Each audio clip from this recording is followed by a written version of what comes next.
What would you do if you felt an invisible weight pressing down on your chest, rendering you helpless in your own bed? How does a childhood fear grow into an ever-present terror that follows you into adulthood, lurking in the shadows of your mind?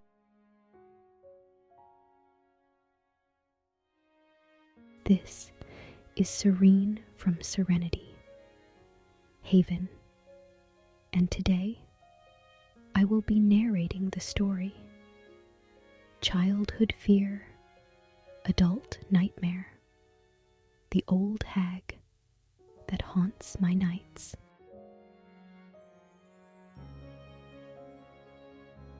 I have always been inclined to fear the unknown, which is found in the darkness, both as a child and then later in my years as a grown adult. Such an inclination was most likely the direct result of my mother's dabbling in the supernatural and paranormal while I was a very young child. I can easily recall my nights spent in bed when I was a child, lying with eyes wide open as I surveyed the room to be sure no other was there with me, and praying for sleep to overcome my restless body and come quickly. The real creature of fear, however, with a life and breath of its own, and an even darker and more disturbing beast by nature, first began when I was only 7 years of age. Though I am now 47, the same dreaded fear has remained steadfast at times to follow me into the years of my early youth, college years, and much later years. As a result, much to my consternation, I still often opt for the comfort of a nightlight to overcome unknown dangers to be found in the darkness. The evil old hag. She invades like a creature from the bowels of hell's fires. The creepy thought of her is easily enough to rack my body in shivers, and I desperately want to run from just the thought alone. To where I would run, I have no earthly idea, as the old crone seems to lurk even where I seek to hide. When she visits, there is no escape to be found from this tormenting, evil creature, derived from slumber's depths and the surreal stuff of which the most terrifying nightmares are made. With her gnarly, knobby hands and face, she will rip your voice from your lungs, rendering any chance of movement impossible when she lands hard and heavy atop your chest amidst cackles of glee and screeched incantations you've no desire to hear or understand. She is the epitome of hell, evil incarnate in every possible sense of the word. What's even worse, and most unfortunate, is that the old hag and her invasive sleep paralysis is an all too real event suffered by far too many, just as she's been for me over the prevailing years. The two, the old hag and sleep paralysis, are synonymous, or one and the same. They can easily evoke the fear and thunder of hell's fury in one brief, dark night's consummate visit.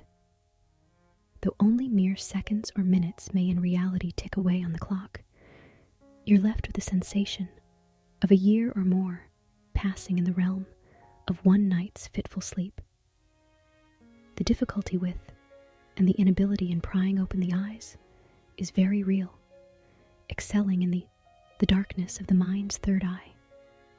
One can sense or see the evil that has come to terrify all the way through to the core of your soul.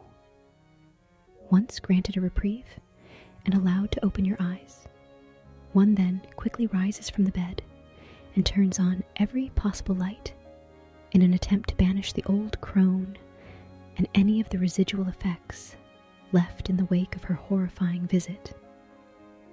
As I said, I was only 7 years of age when the old hag visited me for the first time. I remember being very much awake, though I also seemed to be in a drugged or semi-conscious state. Though I tried and tried, I was unable to open my eyes to search the darkness of my room, unable to move my body in any possible way. Interestingly enough, each occurrence also brought the dreaded feeling of weighing at least 500 or more pounds, though I may have weighed all of 60 pounds at the time. Needless to say, it was a disturbing and a crippling sensation that invaded to render my young body completely immobile.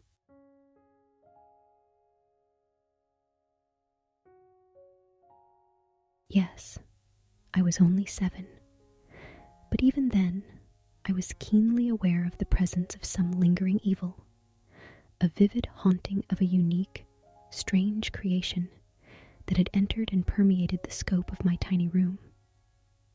Though someone slept in the bed beside me, I was unable to summon a voice or strike out a fist in a cry for help. There was never any rhyme or reason associated with the horrifying event or the occurrence of the old hag's visit. At times, it came out of nowhere and without any warning, while at others, it was mostly likely precipitated by stress or frictions endured. Either way, the experience of the old hag was not one to which I gravitated, or one for which I longed in any capacity, as it was always terrifying in its intensity. It was many years beyond my 7th birthday when I first heard the tale of the old hag in relation to a horrifying event of sleep paralysis I'd experienced multiple times. The old crone was described on a paranormal show I learned of the old folk tale of the old hag, perpetuating through the years since the Middle Ages. I also viewed and detailed one woman's nightly nightmare of visits from just such a sordid and horrendous old hag. Despite seeking professional help, the woman still endured repeated nights of sleep paralysis, torture, and an inability to rest peacefully without a visit, fear of the old woman's reoccurring visits. I was horrified. This woman's plight seemed far worse than anything I'd ever experienced in relation to the same type of event. But nonetheless, her story struck a chord and resonated with me, adding substance to what I had actually experienced. My own visitations were tormenting enough, and though I never actually saw a visage of an old crone while it was occurring, the impending fear and evil prevailed each time it occurred. This especially held true during my vulnerable college years, rattling me and leaving a mark unlike any other. It appeared to me that whether one actually saw or visualized an old hag, or simply felt an evil presence, like me, we all fought against the same unsettling sensation derived from such an event. For me, the story and the image of the old hag fit the bill, precisely capturing that which I had endured off and on throughout the many years.